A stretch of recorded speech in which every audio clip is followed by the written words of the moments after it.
Good evening, Zimbabwe. This is Change Radio News. Today is Thursday, 15 May 2025. The news read by Divine Nambira. Here are the news headlines. Zanu PF officials fight other party members for supporting Geza. Divisions in Zanu PF deepen as factional wars escalate. Independent candidate Gift Gonese files parliamentary nomination papers. And now for the news in detail. Zanu PF is known for its violence, with members often fighting among themselves and attacking opposition members. Athena's Muzama, a supporter of Blessed Geza and Zanu PF Secretary for Lands in Murewa's Zihute district, reported an incident of violence after being severely beaten by 5 Zanu PF members. One of 2 suspects arrested for the assault is Benichi Wandire, the Deputy Secretary for Local Government, who is seeking bail at the High Court and will return to court on May 20, with the state opposing his request. His accomplice Zakaria Chaparadza is scheduled to appear in court on May 21, while 3 others remain at large. This case was heard in court on May 13, 2025. Serious infighting has erupted within Zanu PF as factions aligned with leader Emerson Mnangagwa and his deputy Constantine Chiwenga clash. Throughout Zimbabwe, these factions are suspending and expelling each other, leading to deepening divisions within the party. In response, an angry Mnangagwa has threatened action against officials responsible for the random suspensions following a recent Politburo meeting. Insiders revealed to Change Radio under anonymity that Mnangagwa partially condemned the expulsions as illegal due to the lack of due process. The ongoing restructuring of Zanu PF is reportedly fueling further discord ahead of next year's provincial elections.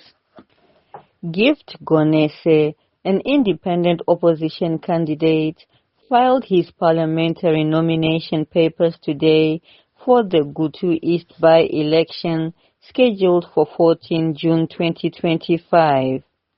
He paid a nomination fee of $1,000 United States and aims to provide a fresh perspective against Zanu PF.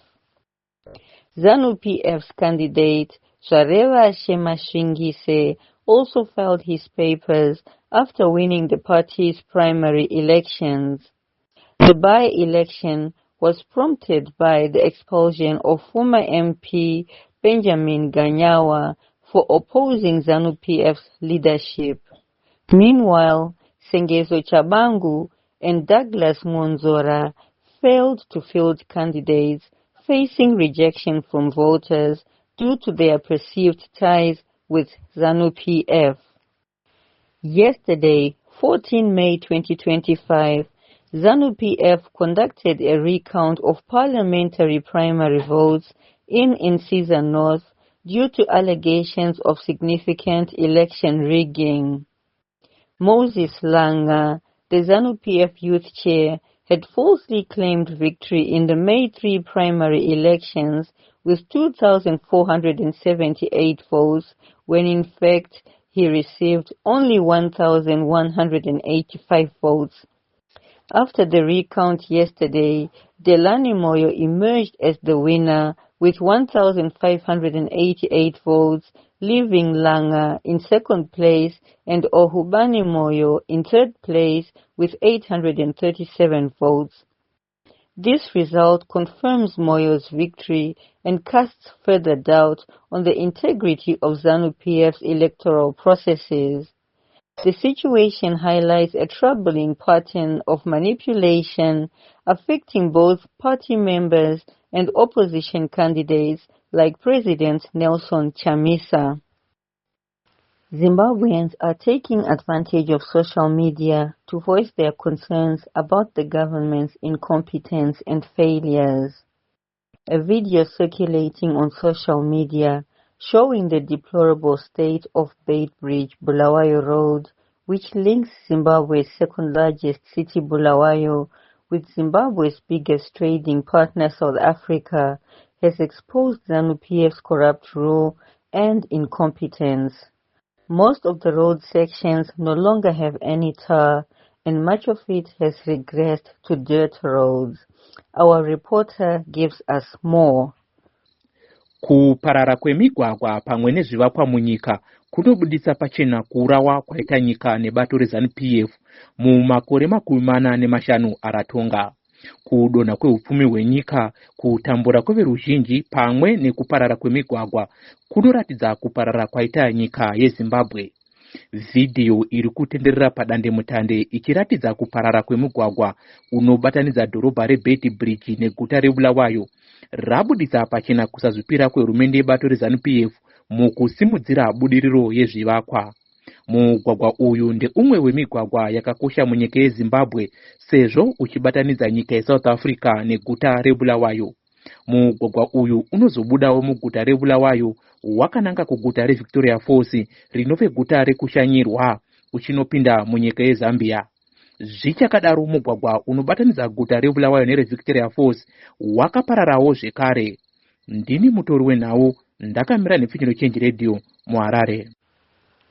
In economic news, Zimbabwe's National Police Force, the Zimbabwe Republic Police, ZRP, appears reluctant to pursue Lee Song, a Chinese national allegedly at the center of a poaching network that uses the deadly chemical cyanide to kill animals in the country's game reserves.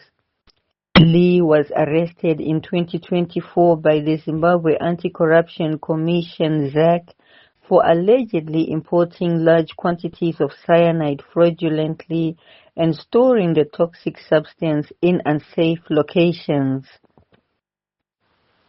And in news from local communities, 5 women who ran a brothel under the cover of a massage parlor have been handed suspended prison sentences and fined by a court in Harare. The 5 used social media to invite men to their beauty parlor, where they charged $20 for intimacy services, the Harare Magistrates Court heard on Tuesday. Charity Makoni, aged 30, who was trading as Chelsea; Josephine Tapi, aged 22, whose pet name is Tanya; Miriam Bima, also known as Chichi; Shailene Sibanda, who also answers to Sky, and their boss Cassandra Mavura, pleaded guilty to soliciting intimacy for the purposes of prostitution and were fined $30 each by Harare Magistrate Ruth Moyo. They were also handed wholly suspended 2-month prison sentences on condition of good behavior. The court heard that the women ran their operation from 30 Helm Avenue in Harare. Police raided the facility after getting information that the massage parlor was also in the business of selling intimacy services for $20 per session. Mavura, who ran the operation, faced additional charges of living off or facilitating prostitution, procuring for the purpose of prostitution, and contravening the Shop Licenses Act. In entertainment news, South African television personality Connie Ferguson has been confirmed as the guest of honor and guest judge at this year's edition of Miss Universe Zimbabwe. Connie will join the other 6 judges. Among them are Miss Zimbabwe Diaspora 2017 Rosiana Hall, Pan-African executive banker George Neweyembwa, Miss Universe Zimbabwe 2023 Brooke Brack-Jackson, award-winning luxury travel content creator and blogger Paloma Mlunjwana, former supermodel Tsungai Makwanya and Zach Hawa. Miss Zimbabwe Universe National Director Tendai Hunda said they delayed announcing the judges panel as the norm in the modeling industry. In international news, a Mauritanian appeals court on Wednesday sentenced former President Mohamed Ould Abdel Aziz to 15 years in prison and imposed a $3 million fine, escalating a previous 5-year sentence handed down in 2023 for corruption charges. Aziz, a former military general who rose to power through 2 coups before serving as president from 2009 to 2019, was found guilty of money laundering and illicit self-enrichment. Investigators say he amassed over $70 million in assets during his decade in office. He has remained in custody since his initial conviction last year. The trial has drawn international attention as a rare example of an African head of state being held accountable for corruption while in office.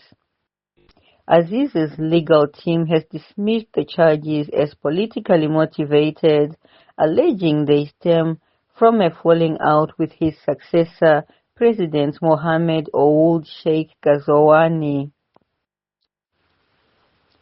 The United States President Donald Trump is reportedly in a fix. Apparently, the 49 Afrikaners flown in recently from South Africa were supposed to be farmers, but according to reports, they are not.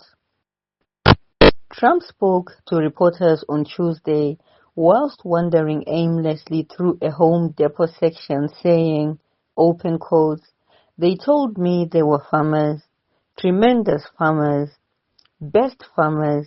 You have never seen farmers like this. Then they get here and it's like none of them knows how to start a John Deere. One guy thought farming was a TikTok challenge," and I close quotes. According to unnamed White House insiders who spoke under strict conditions of anonymity, Trump was visibly shaken when the first plane load of South African refugees disembarked in Ohio, wearing skinny jeans, sunglasses, and clutching signs that read, "We were told there would be Chick-fil-A." The president's initial attempt to assign them to farms in rural Iowa was met with confusion and mild outrage. And finally, in sports news, Warriors defender teenage Hadebe made an impressive return from injury, helping his U.S. club FC Cincinnati to a 1-0 victory over Toronto. Back in action after over a month out with a hamstring injury, Hadebe started the match and played 80 solid minutes. He earned a 7.4 performance rating, second highest for his team, matching goal scorer Denki, while teammate Yedlin topped the ratings at 7.5. Warriors defender Divine Lunga has added another trophy to his cabinet after winning the Betway Premiership with Mamelodi Sundowns. The South African Giants made history by securing their 8th league title in a row and their 18th overall.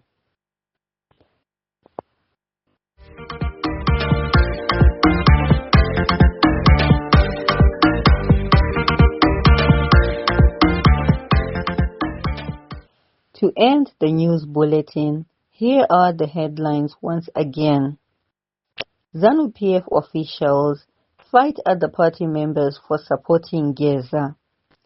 Divisions in Zanu PF deepen as factionalism wars escalate. Independent candidate Gift Gonese files parliamentary nomination papers. And that concludes our bulletin for today. We thank you for listening. From myself, Divine Nambira, and the entire team at Change Radio, we wish you a blessed night.